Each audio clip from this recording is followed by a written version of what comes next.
hell just spit on me? Whew. This is not my day, man.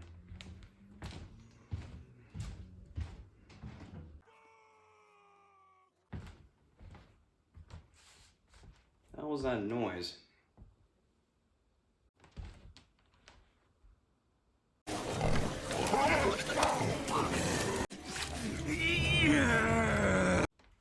Okay, yep, fuck that, I'm moving.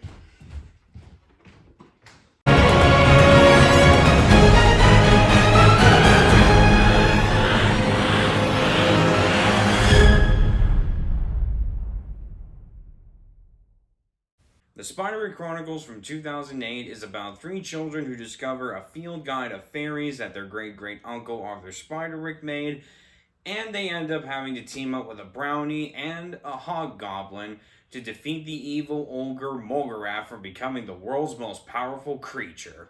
Hello and welcome back to another review from HLHReviews. Today I will be reviewing the Spiderwick Chronicles from 2008, the first adaptation of the book series of the same name. Now, I never read any of the novels, but this is one of the earlier movie theater experiences that I remember. I saw this film when it came out in theaters, and I just thought it was one of the best things I ever watched. I got the DVD when it came out, and I was just obsessed with watching this. You know, it was just one of these movies that I would constantly watch repeatedly over the years.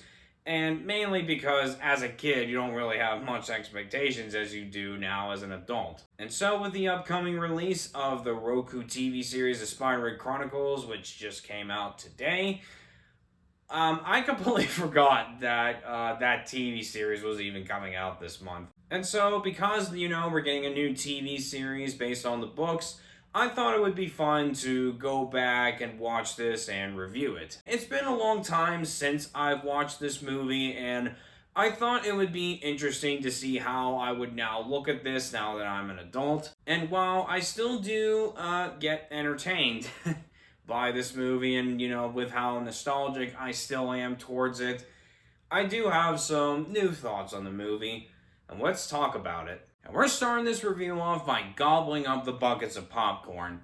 I think the movie does a decent job with its setting and the world that it builds. You have this recently divorced family. The last place Jared Grace wanted to be. I know this house isn't perfect, but we can make it work. Was stuck in America to move into this house that their aunt left them with. You have Jared, the lead character, who is not happy with moving in with her mother and just can't wait to go back to his father. But then he discovers weird stuff happening and opens this field guide that his great-great-uncle made, which shows him this world of fairies and other magical creatures. And then this ends up getting him, his other twin brother Simon, and his sister Mallory on this journey with a brownie named Thimbletak and a hobgoblin named Hogsqueal to defeat these goblins and an ogre Mograth before he gets his hands on the field guide, just so he can be the most powerful creature the world will know. You then get introduced to these magical creatures that the field guide shows, like a brownie who, you know, helps the kids out, but it turns into a boggart when it gets angry, and the only way to appease the boggart is by giving it honey. And then you have Hogsqueal, who is a hobgoblin, and he intends on wanting to kill Mograth for killing his family. And the one power that he has is that he spits on people, giving them the sight without, you know, having to look through a seeing stone. Then you have the goblins and the ogre Mograth as your main antagonists. So there's plenty of these magical creatures you can get into if you're a fantasy fan.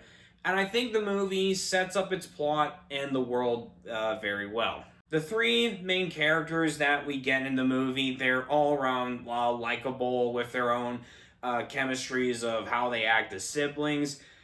Freddie Highmore is the biggest highlight from the acting standpoint here. Now look, we of course know him right now as Norman Bates from the TV show Bates Motel, and he's recently doing The Good Doctor. But, you know, prior to doing these roles, he was a child actor that I knew from Tim Burton's Charlie and the Chocolate Factory, which, even though I was never a fan of that movie, He was good as Charlie in it.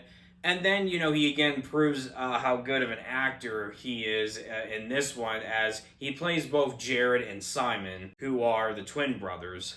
And he gives a good performance of both of these characters. You have Jared, who is short-tempered and lashes out in anger. And then you have Simon, who is the pacifist of the three main characters.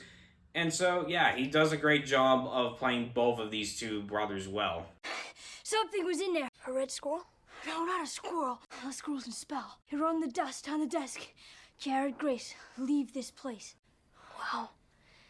That's really impossible. And I did enjoy the development that Jared got as a character in this.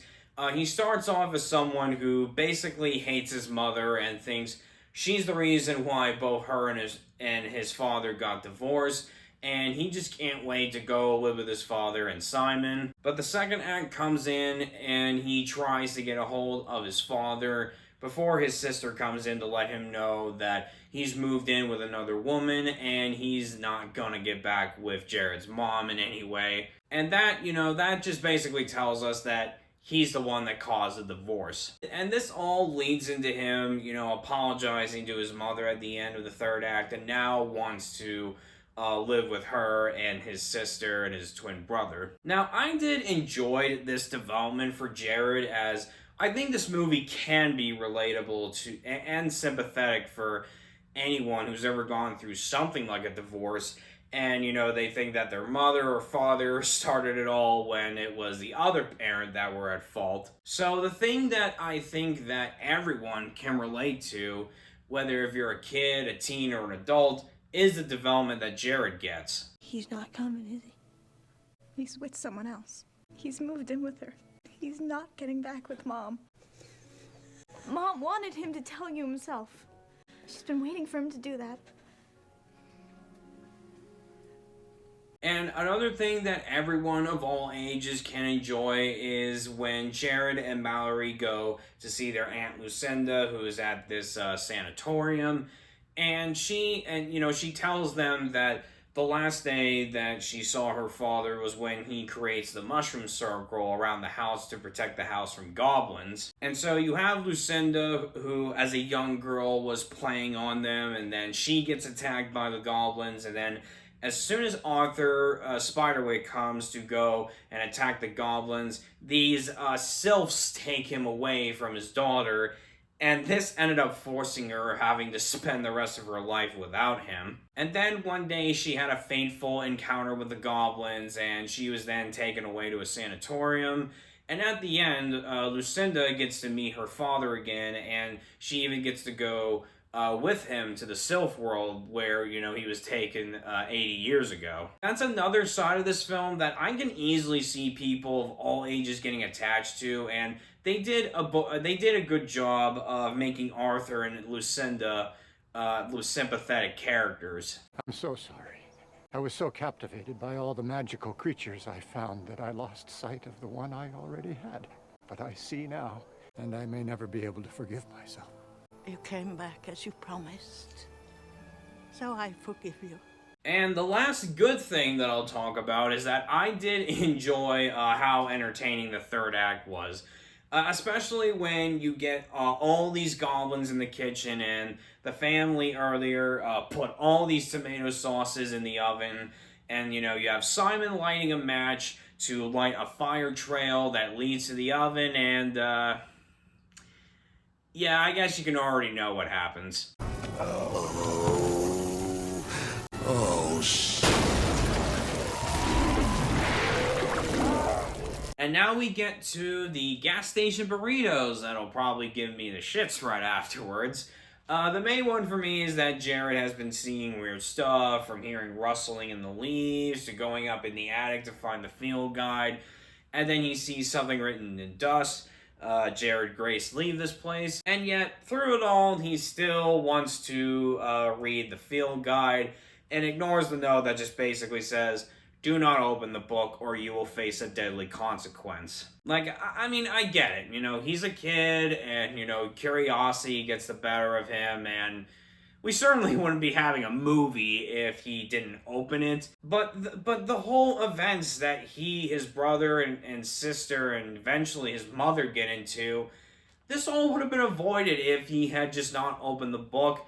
But I mean, still, realistically, if he was experiencing weird shit prior to him finding the field guide, how many more warnings does this kid need to basically be told, hey, don't open the fucking book? Another thing that I did like for how funny it was, even though it didn't make sense to me, is when you have Jared having, or he hears something in the wall, so Mallory takes the broomstick and hits the drywall, which ends up leaving this big hole to But like reveal any a old house, Check it out. this and one she finds the fencing metal that she accused of Jared stealing. And the dialogue, it's funny because Mallory still accuses, of him stealing the metal and even hitting it within the wall. And Jared's like, oh yeah, sure. I took your metal, hid it here, and replastered the wall.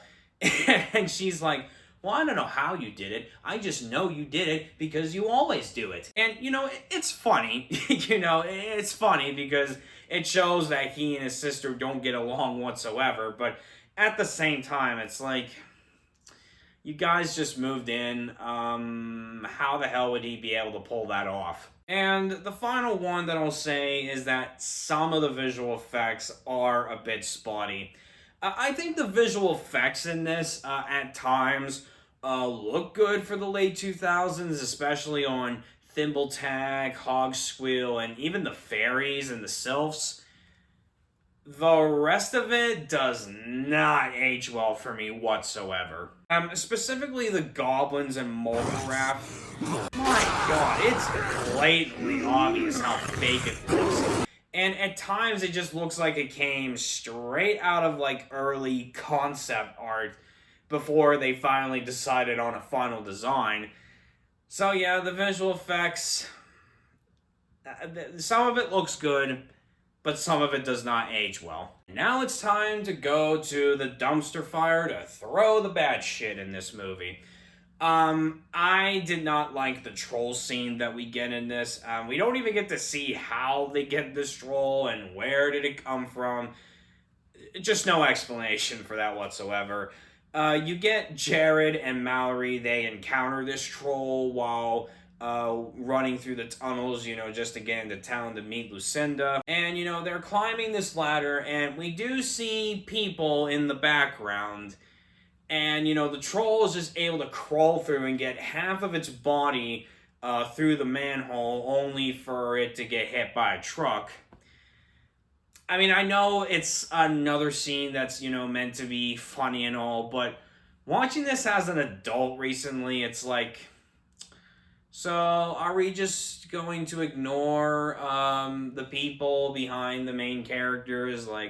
Are we going to see how they're going to react to that? Oh, we don't? Okay, fine, whatever. And the final thing that I'll criticize is that I felt the main villain, Mulgarath, felt generic and underused. Maybe there's more to this character in the books than what we get in the movie, but he just felt generic as a villain. We get introduced, that Mulgarath, he wants the book just so he can be the most powerful creature the world will ever know, and that he killed Hogsquill's family by stealing one page from the book. And, that's all we really get with Mulgarath. And he doesn't even, really have, this big, looming presence throughout the film, as you kind of would expect, from this creature. But, he just does not have much of a presence because we're mostly seeing the goblins trying to attack the kids. And then we get this troll, and then he doesn't do shit, I guess, other than just stay back in the woods. Well, other than him showing up as a raven every now and then. But other than that, we don't see we don't see him at all. He just feels so underused, up until the third act in the final battle. So it's like, you seriously could not, write this villain a little bit more? So, in conclusion, I find the Spiderwick Chronicles from 2008 to be a decent, entertaining fantasy film for all ages, and if I'm ever in the nostalgic mood, I can easily put this movie on and just enter like this time capsule, if you will, from the late 2000s, and just kind of have a happy memory of just looking back on myself as a kid, having this obsession, because I would constantly rewatch it. To wrap this up with my rating, the Spiderwick Chronicles provides a decent fantasy entertainment for all ages with its magical creatures and its sympathetic moments, even if its main villain could have had more than what you're gonna get. Thank you guys so much for watching this video. Please tell me how you feel about this movie down in the comments below. If you enjoyed this video, hit the like button. To see a lot more videos from me in the near future, hit the subscribe button and hit the bell icon so you can get notified every single time I upload. I hope you all have a blessed life, and in case I don't ever get to meet you, good morning, good afternoon, good evening, and good night.